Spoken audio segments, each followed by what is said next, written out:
Yeah, so you like to spread out a little bit when you're not on tour with George Clinton and the P-Funk All-Stars. Right. So tell us some more about that. 420 Funk Mob, you have some shows coming up? Yeah, 420 Funk Mob, we're going to be doing it over in Berkeley.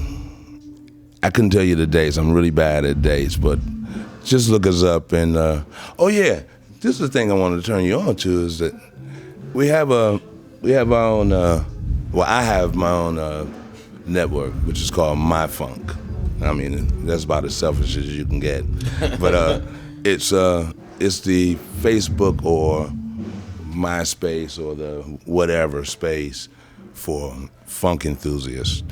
And we've been up for a few years now, and we're up to about 3,000 people, but there's room for 30,000 more. So because I'm always curious to know what everybody's taste is, and I'm sure everybody wants to know, there's ghetto metal going on up there. There's kind of like cut rate R&B up there, but there's also a lot of great songwriters up there, and I think it's a nice pool. It's a nice place to discover some talent.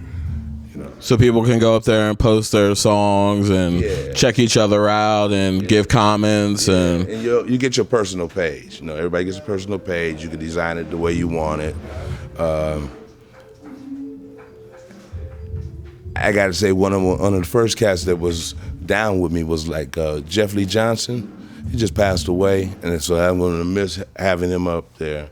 And he's like a jazz musician that I discovered probably 16, 17 years ago before my youngest kids were born. And I went to see him up in a New York club. It kind of blew my mind.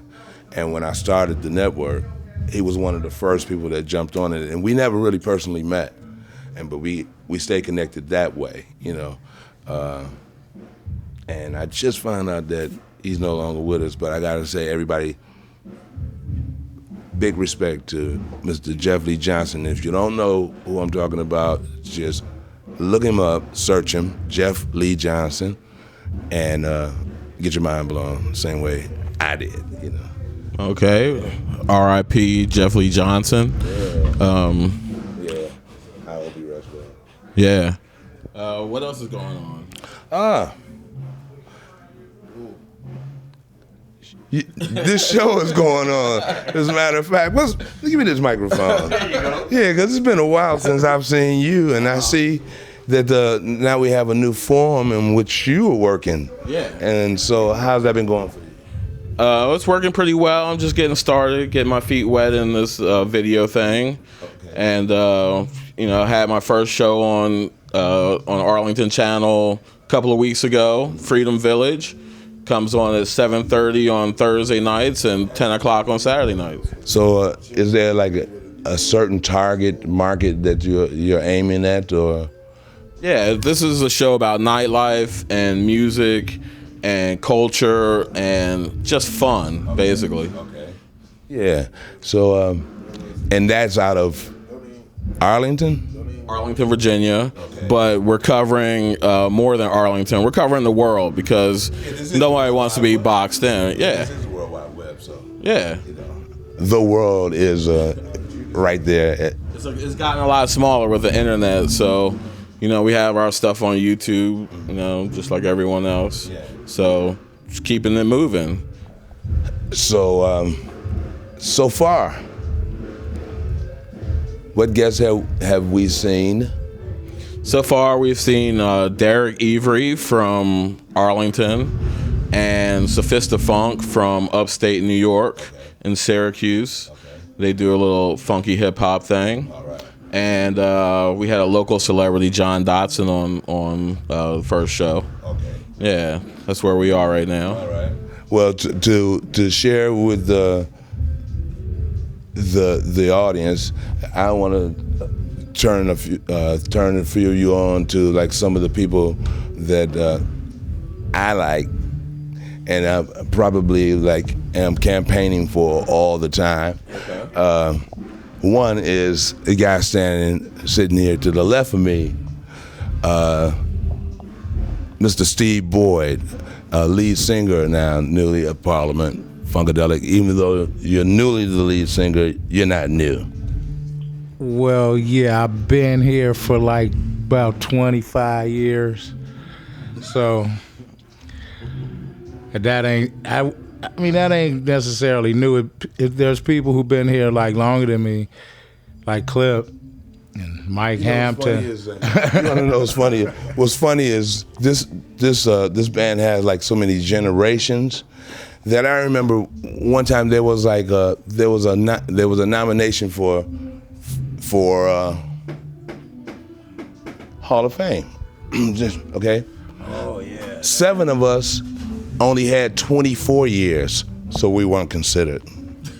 Only. Yeah. 20. So that year, I'm in there. we were at 24, so we missed it. It's like, oops, you missed it. That's weak. Yeah. I mean, it's real. 24 years. How can it? Well, You have to be 25. you have to be 25. And it was kind of funny to me is like the way that the Hall of Fame does this thing is it kind of waits for some new guys to get their 25th year, because to me, honestly, I don't see where some of them have made any kind of mark that makes rock and roll. Like, what dent did they really put in rock and roll? And is it technically the fact that they've been around for 25 years gets them in? You know, it's a bittersweet thing to watch, because maybe just the way Grammys and all those sometimes those things are like farewell. When you think? Well, yeah, it's definitely. I hear what you're saying about that, because it's like once they give you that, it's just like, okay, see you, go sit down somewhere now. Yeah. We didn't give you everything it is to give. Yeah. Rock and Roll Hall of Fame, Grammys, there is nothing else higher than that. So once they give you that, it's like, okay, bro, you did it. Go on and sit down somewhere. Yeah, I mean, it's funny too, because then, or you can be one of the guys that's eligible to do a duet with somebody else who's doing duets. You know, it's like you can do Rihanna. That's all Elton John did in the Grammys yesterday. All he did was duets with people. He played his ass off. He's still relevant, but that's all they really wanted him for was to set this guy up and set this new guy up and set that new guy up, you know. But you know what? I think a lot of people don't really realize when they get in the business that you got to be kind of like this utility person, because when we was, you know, when we were all younger, when you watch entertainers, you know, maybe the guy came in tap dancing, but he had to know, you know, how to do the boogaloo or something, and he had to be relevant. You had, like, I remember Diana Ross almost like not being all that today, and having to present the Jacksons to become more of that day, because her, you know, maybe her time was waning. So, and she really didn't even find him first. Bobby Taylor found him first. Even Gladys Knight knew about him before she did, but they put it on her. It was her job to bring out this new kid. Yeah, so that, and which is not necessarily a diss, but it's what you gotta be. You gotta be like, step up. And I think they don't give it to artists who, I think the Grammys and all them kind of award things, they don't really necessarily acknowledge all the time the art more so than they acknowledge the name. You know, but I mean, it's hard to tell what they're aiming for, but you know, a lot of like young entertainers, when you get into things, it's like, are you gonna be a utility guy to kind of do what the industry needs you to do? Once you start being a little bit too artistic and deep, you're almost like, to the left, they can't use that. They can't use you know the way they want to. Fortunately for us, the left is what we sell. We whack. Like we come out with, boom, we're whack. Now, where you want to go from here? Which I'm sure is already too much for anybody, but it has given all of us a lot of time to watch the field. You know what I mean? And I don't think that the field is necessarily that balanced. It's not balanced. Yeah, we got right over here, our newest delic. Now who's back there that's messing with production back there so we can't? You cool? All right, my man. We got our newest delic here. Man is down there killing. Matter of fact, they are killing it. I'm like trying to hear that too. Yeah. This is sound check. This is sound check. This is sound check right here. This is sound check. This young guy right here, when he was little, everybody called him Sound Check. Yeah, we called him Sound Check because he was always before the sessions began. We already had him prepared beneath. Under the drums, under the board somewhere. He was already there, ready. So technically, I've been here forever. Right? At the sound check. At least all my life. That's what y'all hear in the background right there. He was in the studio when a lot of those hit records was being cut. I was there. Yeah, he was there. 6 weeks old. I was there. So what hit record was you there on? Oh man, I was there when they recorded One Nation Under a Groove. I was there when they recorded my Motor Booty Affair. You was right there? I was right there. What was you doing? I was sleeping, probably sucking my thumb or sucking my pacifier. They had just some milk in there, a little bottle and everything. Bottle, little box underneath the console, so I could, little pillow, so I could just chill and. Listen to the vibes as a little youngster. I'll tell you, they've been grooming me from this big, dude. So. Well, what was you doing there? How did you get there? I'll tell you how I got there. Because Mr. Gary Scheider, my dad, right, is one of the very, very instrumental pieces of this puzzle, who is no longer here with us, but all thanks to that guy right there. That's why I've been around this all my life, because he saw it fit to, as soon as I came out the womb, swoop me up and take me out here and start grooming me for this thing, man, and start me out to see what this was gonna be. So he put you right in there. He put me right in there. Now check this out.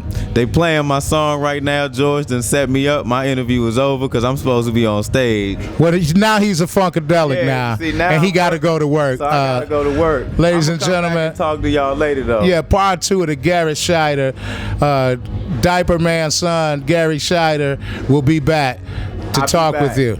Love y'all.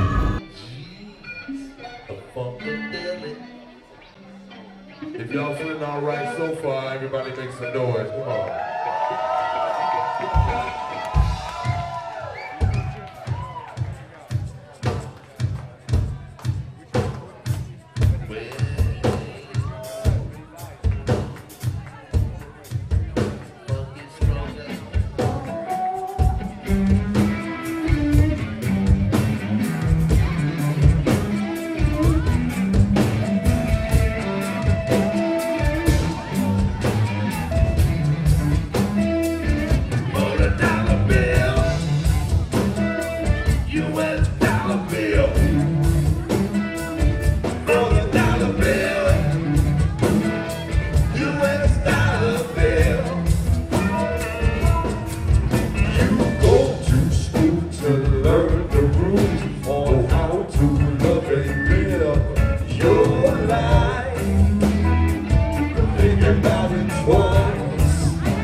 Push, the fix, the judge of quiz.